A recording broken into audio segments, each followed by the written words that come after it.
Good evening, everybody. System Chalk here with the 91st episode of Book of Hours, specifically our first run through YouTube, through the House of Light expansion, playing as the archaeologist. And we're starting off the week, which means it's been a little while since I have recorded an episode.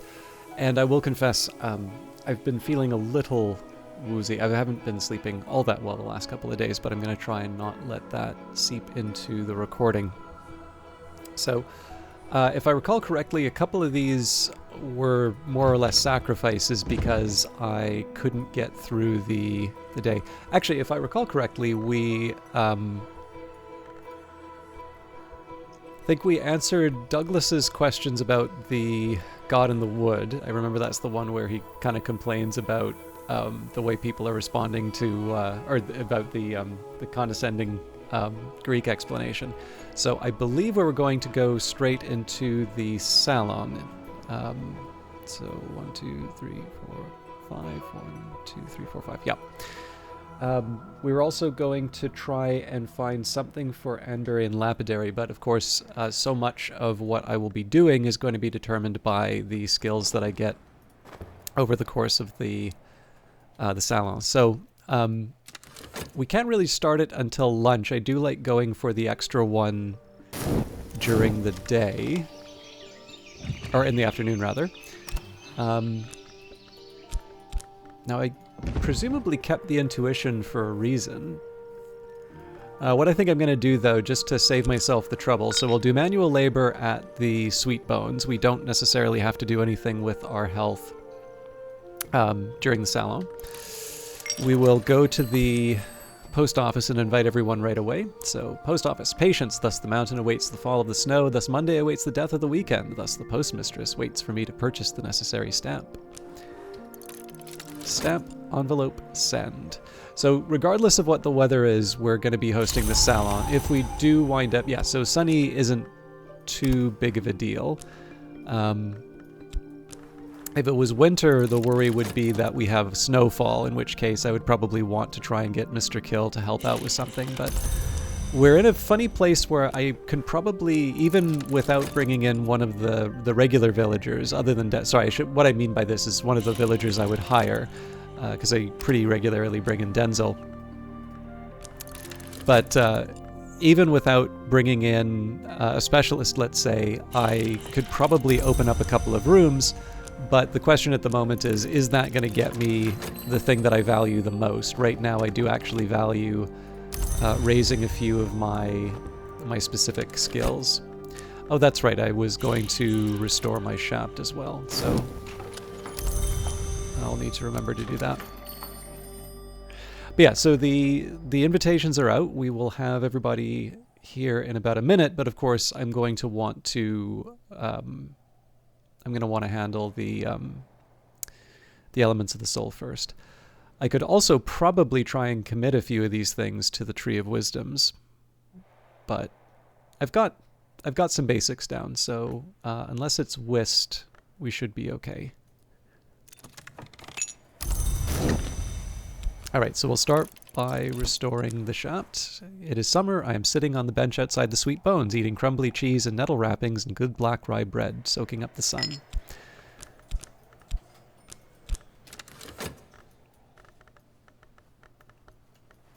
And I believe I said that I was going to order in some more, so I think I needed some sugar and probably some almonds. That'll maybe be something for, well, I mean, it can really be at any time, so let's start work on that.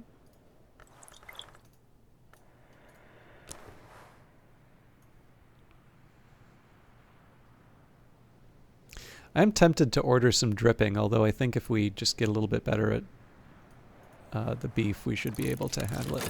I think I'll get at least 5 of sugar. That will be a bit of a challenge for storage, but I'll try and make it work.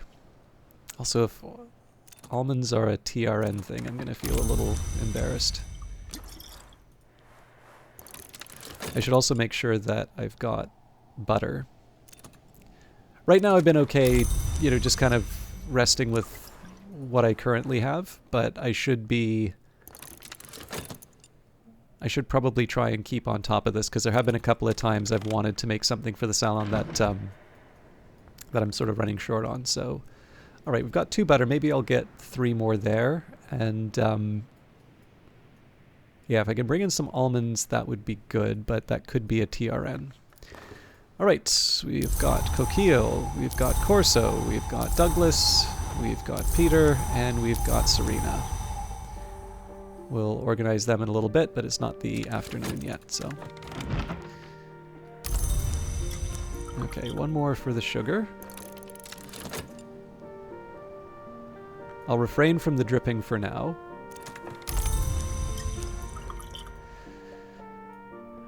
The copper wire is a little tempting, but again, something I'll hold off on. Yeah, so it looks like it's the butter, and then I'm going to have to separately order the almonds. Which is fine. I mean, it's 2 order forms, but...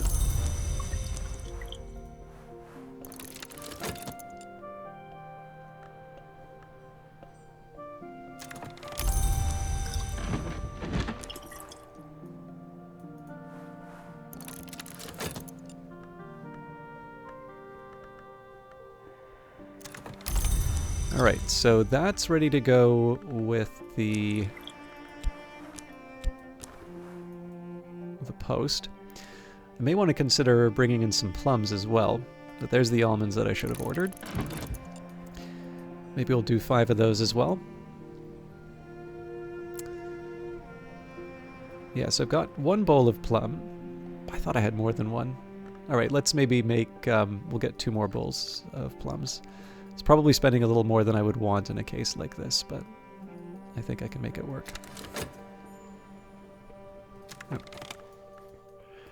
No reason to hold on to that. So we need 39. Yeah, so unfortunately we're going to have to break the 10. Complete the order.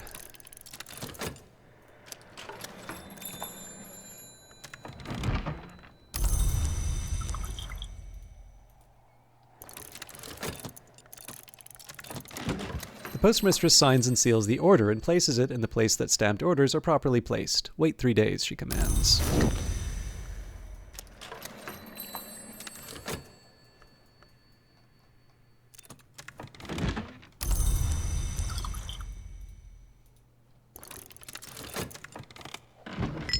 Better now.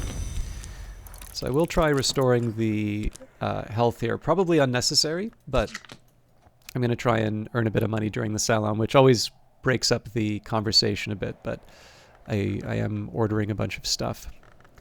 It is summer. I'm sitting on the bench outside the Sweet Bones, eating crumbly cheese and nettle wrappings and good black rye bread, soaking up the sun. And we are at midday, so we have invited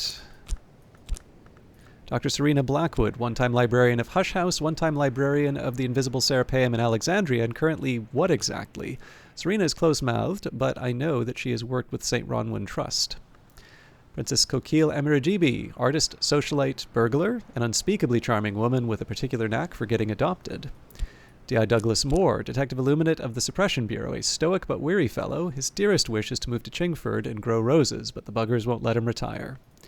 Senor Corso Reverte, manuscript hunter, legacy scavenger, mercenary. Many would question his ethics, few would deny his acuteness. And Mr. Peter Ecdistis, musician, mystic, impresario. Ecdistis was a dancer once. One cannot see him without knowing it. The wound in his thigh keeps him from the stage, but his every movement still has the cadence of a prayer. They will be enjoying cold pheasant with grape salad. This was the sort of dish that you might expect to find for a late supper after the theater or halfway through a ball. Arbella Boxer. Roast potatoes. You really need rosemary for roast potatoes, but fortunately the kitchen garden at Hush House has never been short on rosemary. A jugged pheasant, the hunter's reward. Orange jumble. These should be the size of teacup rims and should curl their crisp edges faintly pink as the underneath of a young mushroom. Lady Jekyll kitchen essays. And poached mackerel. We do not poach fish in Brandkrug without recalling the turbot crisis of 1786, when Dr. Westcott caught a prodigious turbot and requested the kitchen poach it for him without division, but no vessel of sufficient size could be found to poach it entire. At last they resorted to alchemical assistance. Mackerel, fortunately, requires no alchemy for its poaching. And for drinks, we have honey scar jasmine tea, soothing to the senses. TRN Limited Drinking Cocoa, TRN Spices and Savors Department markets this as the secret sacrament of the last Inca. Isle Water from Brandkrug's Deep Springs. I have it on good authority that the taste is almost apple shroomy. And Cater and Hero Second Flush Assam, the tea from the land of the real unicorn, imported by Cater and Hero. A salon in the refectory, the room where once the curia met, a fitting venue for a salon. Here one might serve lunch in the afternoon or supper in the evening. A good host will provide at least one first course, one main course, one side dish, and one pudding. My guests take their places for lunch. Keep an eye on the salon as it progresses. You will need to add soul cards to encourage the conversation to flow. Different guests will need different soul cards. The more guests, the longer the salon will last.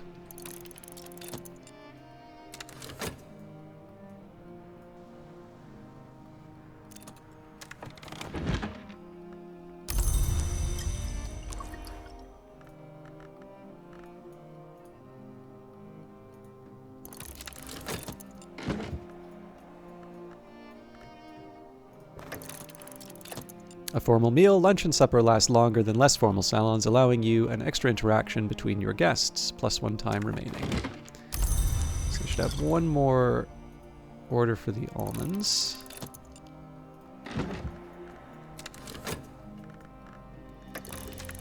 Invite a challenge, add a metal card. Serious discussions.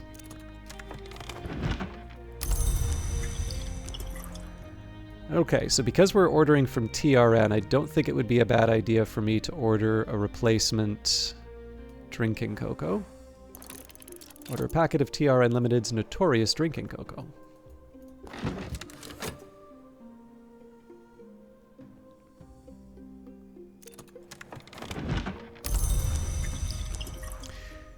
And I think I said I was going to do 2 more plums.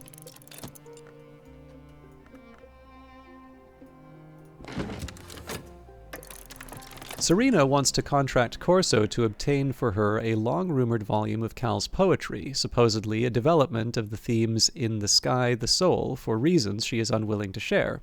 They discuss its likely location and contents, and Corso warns her that it may not in fact exist, but happily accepts an advance payment anyway. Lesson Pyroglyphics. Now, if I don't want to apply that to Pyroglyphics, and there's reasons on both sides, that would be something that I can use to improve Anbury and Lapdary.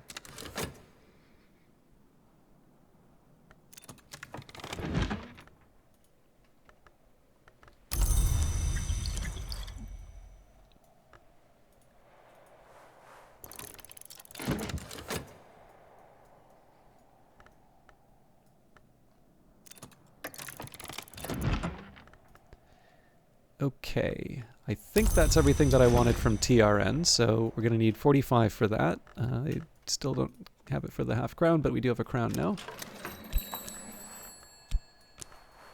Complete the order. Conversation ebbs and flows.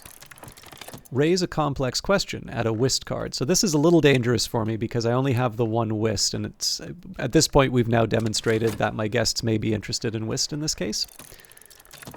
But we'll do our best. The postmistress signs and seals the order and places it in the place that stamped orders are properly placed. Wait 3 days, she commands.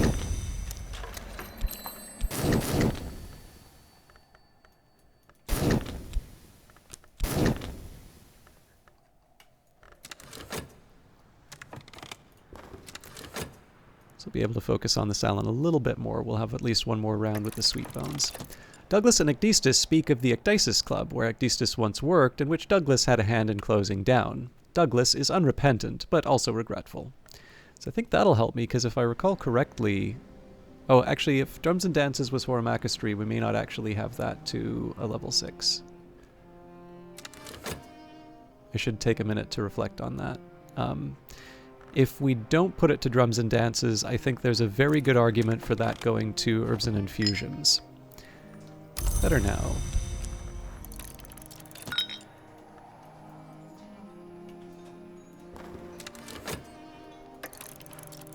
Conversation ebbs and flows. Invite a challenge, add a metal card.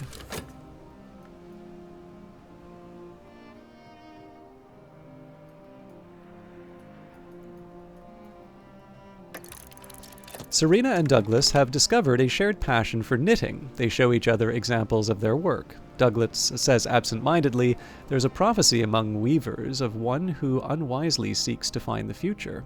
Serena recoils in surprise, and Douglas grumbles, "No one ever thinks I've read a bleeding book." So this has kind of been true from Cultist Simulator, right? So you start with the weary detective, which already has a pretty winning description. But then, you find out that the weary detective is called Douglas if you progress sufficiently far. And then you find D.I. Moore, who is still very weary. But especially with the affair of the god in the wood, and then of course now with the interaction with Serena, where everybody is just constantly underestimating this poor guy. It's one of my favorite features. All right, so this is the thing I was hoping we wouldn't have to deal with. Now would be a good time for me to open up my Excel sheet. We may have to accept the loss on this one. But if I'm looking for a whist, that would be Ithistry and Illumination. Sorry, Ithistry and Hushery. Now this could actually wind up being a bit disappointing, because I don't think I've quite got the branch to Ithistry yet.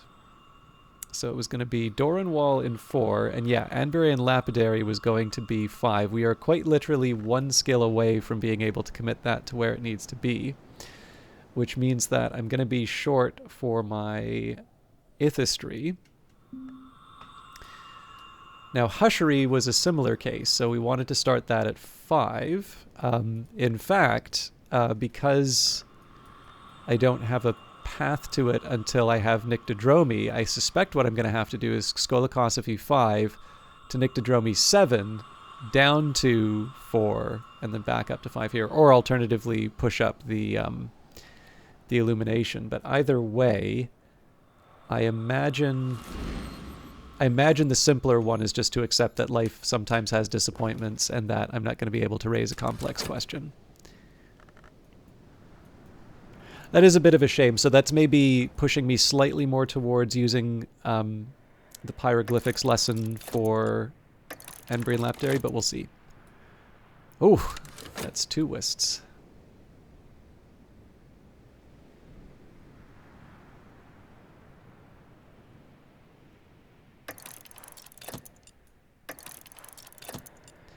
Spice up the conversation. Add an Arab card.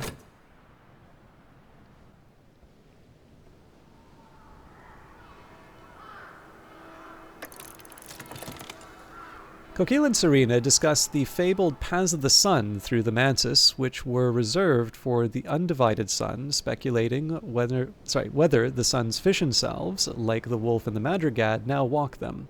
Coquille speculates that if the Meniscate walks them, they may account for some of the stories about the Shadow Mansis, sometimes called the House of the Moon. So Doranwall is nice here because we've already committed Doranwall. That would be another good candidate for Anbury and Lapidary. So that maybe answers the Pyroglyphics question that came up. So a bit of a mixed salon in terms of results, but I'm pretty happy with how we wound up, or with the skills that we wound up with. So the guests, excuse me, guests may be a little disappointed, but I think we turned out okay. And in fact, let's try and push. What I might have been smarter for me would be to have brought somebody in for conversation, but what I will do now, I'm actually going to take the opportunity, if I'm going to level up Anbury and Lapidary, let's say we've got 1,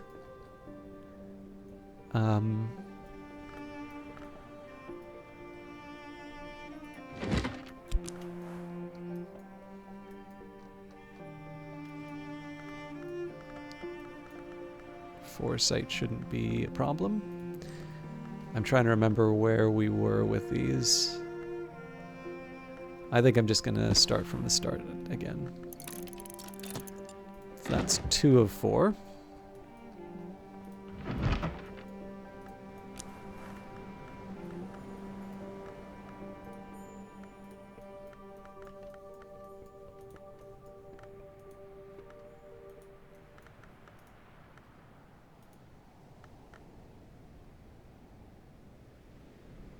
think we're on to the Fallen Cross. So 1 for the Sunny, 3 in total.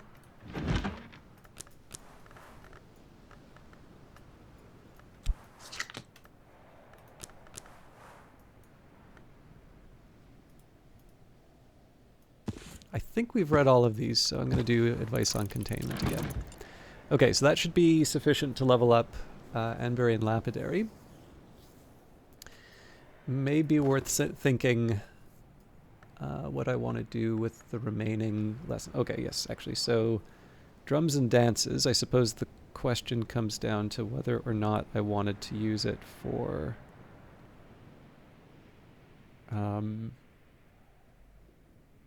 Horamachistry, and I do think actually, hang on. I think drums and dances I wanted to use in Bosk, actually. So there's a question as to whether or not I can get enough heart and nectar. So yes, I will use that. No, I won't use this right now. And pyroglyphics.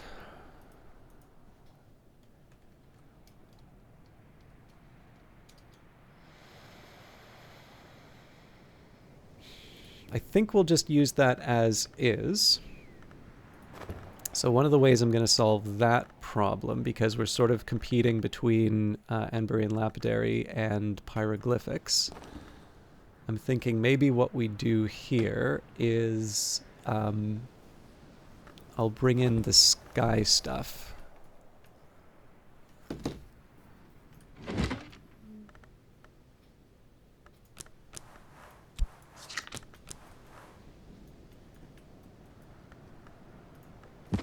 So, instruments of the heart.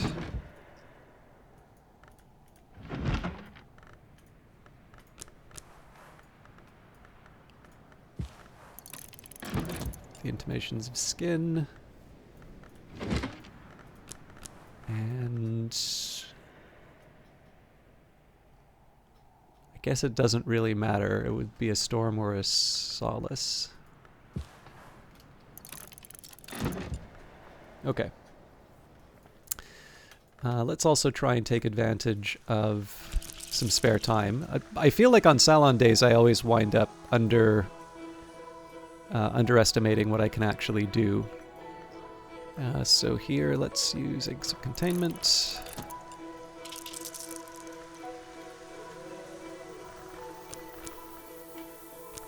Containment some precursors.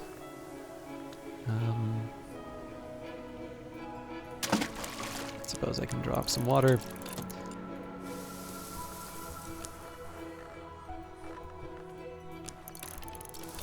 Drop some vegetables. And actually, the more I think of it, I can start on some ink as well. Or would if I had the... Well, I might still be able to do it. Workbenches. Sadly, no moon, and I don't think this will take a tool. Although in theory I could use the intuition. There's a slight temptation to do that actually, but I think I will...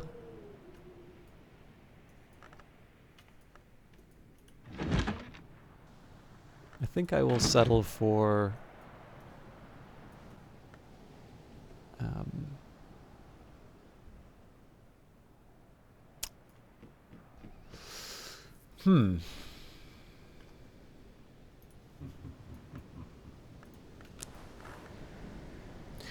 Don't think the intuition actually gets me anything.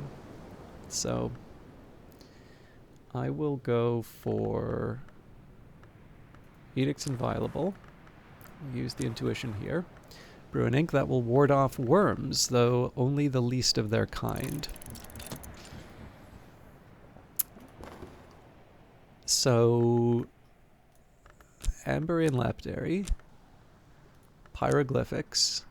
Guess we didn't really work out what we wanted to do with weaving and not working. I have 4 elements of the soul that I can play around with for that. Now, weaving and not working's already been committed, which would mean that if I have a heart or a moth that I want to level up, I could... So, I mean, the first candidate I would think of in this case would be drums and dances, but again, that raises the question about how useful. I think it's fair to say I don't know what I want to do with weaving and not working yet, so it would probably be better for me to just say that we're not going to work with that today. A little bit of a wimpy choice, but I think it works a little bit better for me. So the last question out of these, I suppose, would be, what do I want to try and get out of them? So because I'm still sleeping in the motley bed, it would be nice if I can get something... Actually, you know what? A confounding parable would be great. So let's use the Faust, and we will read... We can do Locksmith Stream Volume 5. Okay. And I think we just kind of have to accept that we lose the metal in the shaft. I could maybe try to do something like the Orpiment Exultant, but if I recall correctly, we needed to play around a little bit with... I guess Sleeve Happy. You've gained an additional potent memory. But yeah, I think... Or actually, no, hang on. I didn't need to get a memory because I will have the satisfaction. Anyway.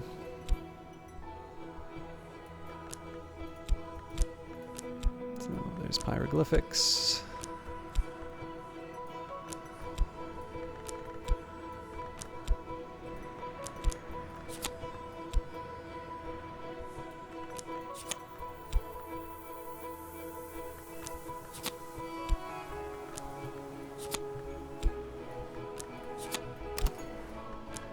These two definitely get used. The rest, I think we have to wait on. Still, not a bad day. A couple of things that would have been nice to improve, but I would say that as far as progress is concerned, we got more things that that will help me on my short to medium term goals than we were guaranteed.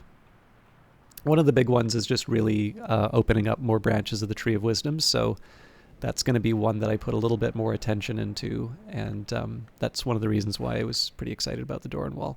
So this tells me that we are going to have to sacrifice an element of the soul overnight again, which is a bit of a shame, but I can handle that. Vinzant's Minglings. The metallurgist and skysmith, Everett Vinzant, speaks of the sacred alloys, the alloys eternal, the alloys sufficient, the alloys intendant. Everett describes the voices and powers of mortals and immortals based on their composition by analogy to the sounds and strengths of bells based on the metals of their casting. Vinzant warns that the mingling of metals of too great a nobility can produce the alloys incestuous. He suggests very cautiously that the means used by the sovereigns of the leashed flame to produce their heirs may have analogous issues. For though the crime of the sky might be circumvented, yet the law remaineth the law, in spirit as in letter. The Fallen Cross, in which Julian Cosley, magus, immortal, occasional anarchist, argues that through the language of the carapace... Sorry. Let's try that again. In which Julian Cosley, magus, immortal, occasional anarchist, argues that through language the carapace cross decayed to seed the lives of our ancestors. Speech is a wound, silence is silver. There is no silver door, nor can there be, even in the moon's house. Without language there can be no words, without words there can be no message, but only in silence can there be no error. And lo, even in that beginning did the first of messages, an error. Thus did we enter the house. Advice on containment. Thirza Blake discusses ways to keep wood things out of trouble and Mansus things in it. Thirza is irritatingly light on specifics, insisting above all that the duties of an adept are the duties of a host, and that a conjured spirit should be kept in as luxurious a vessel as possible. Thirza notes the similarities between the lantern-long habit of scrying, returning to the physical world despite their absence of a body by entering a mirror or light, and Pomander's techniques of confining Mansus long to mirrors.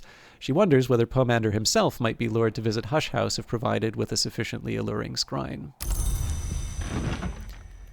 The intimations of skin, fiendishly complex, weirdly distorted illustrations of Congress and anatomy by the haunted visionary painter Niels Fredrik Malsker. Malsker illuminates the evolutions of the names of the Grail with unfortunate clarity. It seems that a lovely who consumes an ivory becomes an ivory, a lovely who consumes a thirstly becomes a thirstly, a lovely who consumes a name of another hour might take its place. In the penultimate illustration, a lovely grapples with a fungoid knot that can only be a name of the crowned growth. The lovely's mouth and other portals gape wide, and the growth name is already partially engulfed, but it seems that Malsker couldn't bring himself to illustrate the result, and the final illustration is only a scrawled, bloated obscurity.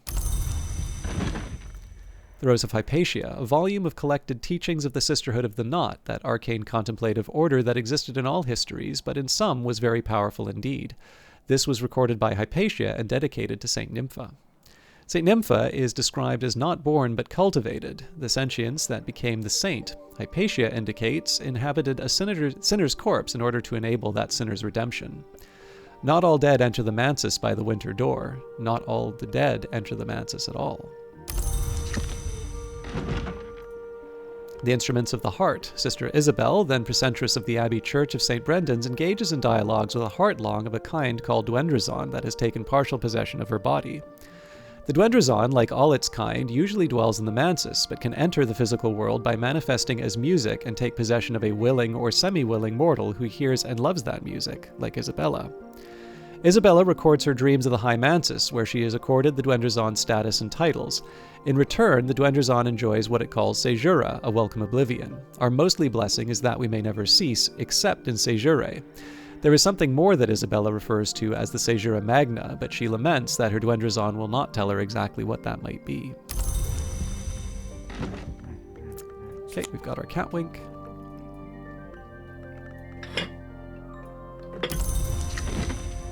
The Locksmith's Dream Incursus, the fifth and final volume of Teresa Galmier's notorious work, which began as an examination of parallels in the mystic dreams of artisans, but became an account of her own occult journey.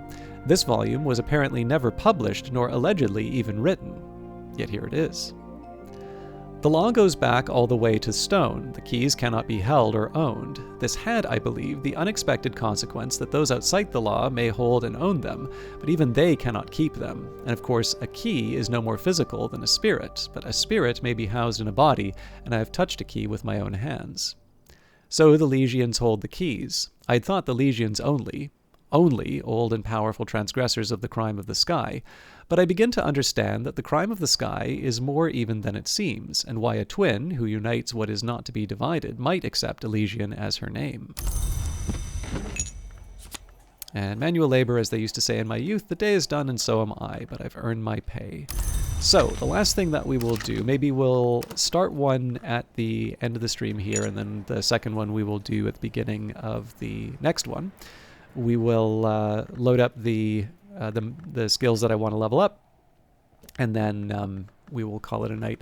I did want to take a quick minute. I always am on the fence about whether or not I should mention the individual names of commenters. So if I've referred to something that you've said and I haven't mentioned your name, or if I have mentioned your name, please don't read anything out of that other than just where I sort of feel on the swing of things, because I know normally on the live broadcast I try to avoid mentioning names if it's a negative thing, but usually positive things people like to get credit for it. But that rule doesn't always hold, because I know some people just prefer to remain anonymous, or sometimes if it's like a private correspondence, like generally I don't like talking about that stuff, but sometimes it's fairly innocuous, and at that point you just sort of you just don't say who said it. I don't know, Chatham House rules, I suppose. But with all of that in mind, I just wanted to take a minute here. Fleeb, who is a somewhat regular commenter, so thank you for that, made a good point in terms of the style of music notation, which is, if any of you have observed or know how to read music, this is definitely not what standard notation looks like. Or at least, contemporary, conventional notation. And I think it was because of the ascendant harmony, but one of the things I was a little curious about when the comment came in was I never thought to check to see whether or not the notes are the same. And in this case they are, so it's just the color that changes. But this is actually a really nice little touch here, and it was one that I never really gave the appropriate emphasis to But this is a very old style of musical notation, which you don't see as often. I think in some cases it can actually be the sort of thing where you think, oh, this is a stylistic choice because it's a little bit easier to read as a small icon. But there's obviously, just in terms of the overall tone of the game, it's a more appropriate one as well. So, and I know I've talked on many occasions how much I kind of like the inclusion of music and sound in the world. All right, Anbury and Lapidary. So this time I'm going to do Beguiling Melody, Cheerful Ditty, Sunny Day. I guess I would do the Confounding Parable now. Well, no, we should do the Solace because that one comes a little more commonly. So I believe I was going to use Faust in this case, and which also means that the metal is going to be the one that I lose overnight, which is certainly not going to be a hardship. And for that we will employ Door and Wall. So satisfying to have come so far. All right, so thank you everybody for hanging out. I hope, despite the loss of the couple of wisps, that this was a good use of your time. And of course, thank you for sticking with me, because now we're getting close to the 100 episode mark, and House of Light has been out for a while. I know my style is a rather slow one, but it's always very nice to have everyone hang out. We're definitely going to be progressing through the Tree of Wisdoms. After that, we'll be opening up a bit more of the house. And I think I've talked about this before, but if it comes down to it, if I want to start populating the Lighthouse Institute, there are a couple of ways that I can accelerate that. So I have enough things to do right now that I don't feel the need to do that, but I can assure you that it won't be dragged out as much as the Twitch stream was. Although perhaps some of you might like that. Obviously, it's lots of content. Anyways, as always, thank you very much for watching. Thank you for your comments. Thank you for your attention. Thank you for those of you that have talked this up to other people or have otherwise engaged with it. It's something I appreciate a whole lot. I will see you all on Wednesday for the next episode. Until then, take care.